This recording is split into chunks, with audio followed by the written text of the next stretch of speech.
Honorable the Chief Justice of India, Honorable the Chief Justice of Delhi High Court, Justice Rohini,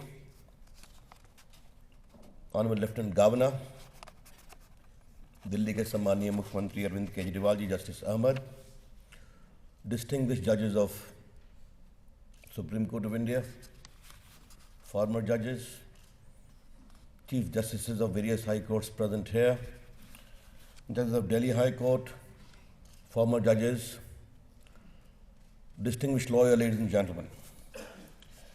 It is indeed a matter of great honor for me to remain present today on the 50th anniversary of the establishment of Delhi High Court.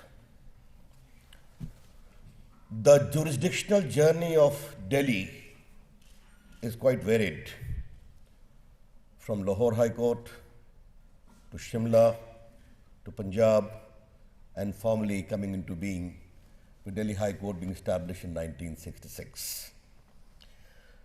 But the late establishment of Delhi High Court was more than compensated by the appointment of 4 outstanding judges who made a great name for themselves in the annals of India's legal history, and one rose to great height. And obviously I mean Justice H.R. Khanna.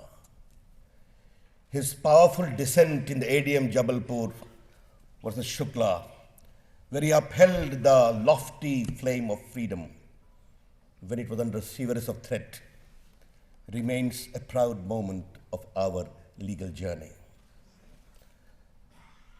Supreme Court in ADM Jabalpur in effect upheld that if a detainee is killed inside the prisons in emergency, he has no redress.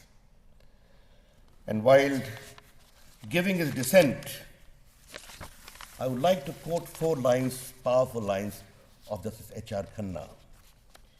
Even in the absence of Article 21 in the Constitution, the state has got no power to deprive a person of his life or liberty without the authority of law. This is the essential postulate and basic assumption of rule of law and not of men in all civilized nations. Justice Khanna knew what he was writing, and yet he upheld that, and he was superseded, not made the Chief Justice. I remember fighting the emergency as a very young student activist in Bihar. New York Times wrote a beautiful editorial. Indians, if at all democracy returns to India, erect a great statue of that great Judge H.R. Khanna. Why I am recalling the stellar contribution of H.R. Khanna today, ladies and gentlemen? Because this government, right from the Prime Minister to many of the ministers, from Arun Jaitley to Sushma Swaraj to Venkaiah Naidu to Ravi Shankar Prasad, all are those who fought against the emergency for 3 freedoms: individual, media, and the independence of judiciary.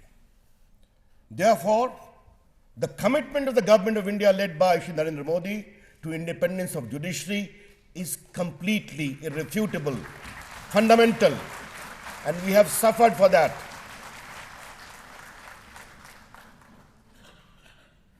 And I remember the closing words of Justice H.R. Khanna in his judgment.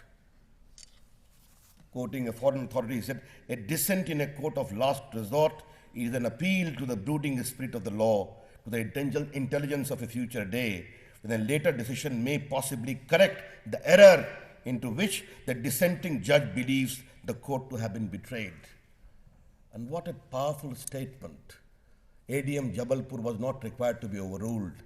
The judges in majority themselves acknowledged that we were wrong. This has been the background. And therefore, let me as the Law Minister of India make it very clear that our commitment to the independence of judiciary is fundamental, is full, is unimpeachable, not compromisable.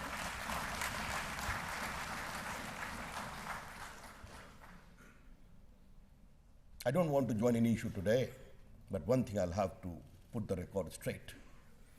I have been the Communication Minister of India till a few months ago for more than 2 years. And I wish to deny with all the authority at my command that the phones of judges have been tapped in India at all. I want to make it very clear and categorical. We uphold that fully and without any kind of doubt as far as our commitment is concerned. Coming to Delhi High Court, its growth has been phenomenal. Today it has become an outstanding institution as the High Court of India. I think today the best litigation is coming here. From intellectual property to commercial litigation to civil jurisdiction to criminal jurisdiction. I learned to my pleasant surprise that 27 judges from Delhi High Court have gone to the Supreme Court. That's a very good number. And what impresses me as the Law Minister of India, but excites me as the IT Minister of India, is the strong profile in the field of e-delivery of justice which the Delhi High Court has developed over the years. It is indeed very extraordinary. I wish good luck to all of you. That today, paperless, so many crores of papers are now digital. You know why?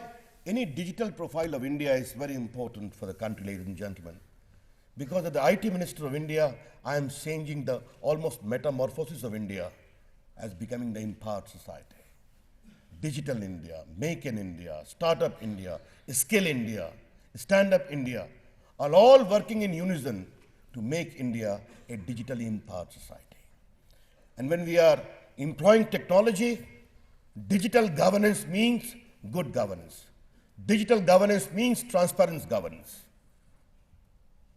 We put 1.103 crore mobile phone with Aadhaar 105 crore. Digital delivery of services started of poor people to a Jan Dhan account. We saved 36,000 crores only in few schemes of the Government of India and the state government. And with due regard to privacy and security of data under a law passed by the Parliament. Data is the future, analysis, authenticity, and from there the real picture will come about. Lastly, I'm very happy, Chief Justice Rohini, that Commercial Court Division has started operating in your High Court. For investment, delivery of justice in commercial matters is equally important. I convey my warm greetings to you.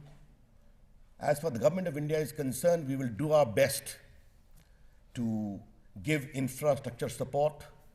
You all know that we have got a centrally sponsored scheme whereby since the early 90s, 5,000 crores have been given for erection of infrastructure. Out of those 5,000 crore, 1,950 crores have been given only when our government came to power. If further need would be required, we will give it. For Delhi alone, we have given about 190 crores, out of which 110 crores have been given. Yes, justice delivery is important. Yes, judges have to be appointed. Obviously, we have the fullest respect for the authority of the Supreme Court and the High Court, including the Collegium. And appointments are being made and shall continue to be made in a spirit of harmony. But we need to recall that there is also a Supreme Court judgment in the Constitution bench to improve the Collegium system. And surely the government and the Supreme Court will work together to find a very amicable solution. We are expediting it. We shall continue to expedite. One last word about the great lawyers of Delhi High Court. It has produced some very outstanding lawyers. Not only great judges, and I'm very happy to note that today the Finance Minister of India has been a lawyer of Delhi High Court. And when I shifted my law practice to Supreme Court, I also got myself enrolled as a Delhi High Court lawyer. Therefore, I also belong to that larger group of lawyers who have met Delhi High Court. What a great High Court it is. And my greetings to all of you. I very warmly compliment once again the Delhi High Court for the extraordinary journey. My greetings. Namaskar. Jai Hind.